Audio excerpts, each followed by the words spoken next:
जय शिवराय भावानो. सकाळी सकाळी मी जिमला गेलतो.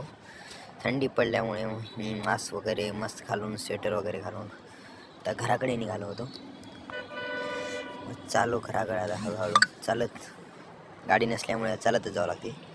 आणि जिम माझ्या घरापासून 1 किलोमीटर अंतरावर. जिम आज चेस्ट डे होता. जिममध्ये जिम वगैरे मारलो, मग चाललो घराकडे हळूहळू. मग कसे आहात काय नाही तुमचे. हा माझा पहिला ब्लॉग असल्यामुळे मला जास्त बोलता येत नाही, कारण काय बोलावं काय नाही काही सुचत राहीना. बस माझे यूट्यूबवर सबस्क्राईबर झाले 55,000. तुमच्या सपोर्टमुळे मी इथपर्यंत पोहोचलो. तसंच असाच सपोर्ट मला कायम स्वरूपी राहू द्या माझ्यावर, कारण मी सगळे व्हिडिओ डिलीट करणार आहे. कारण माझं मोनेटायझेशन झालं नाही, त्यामुळे मी सारे व्हिडिओ डिलीट करणार आहे. आणि बस असंच सपोर्ट राहू द्या. भेटूयात नवीन ब्लॉगमध्ये. Bye bye. Love you.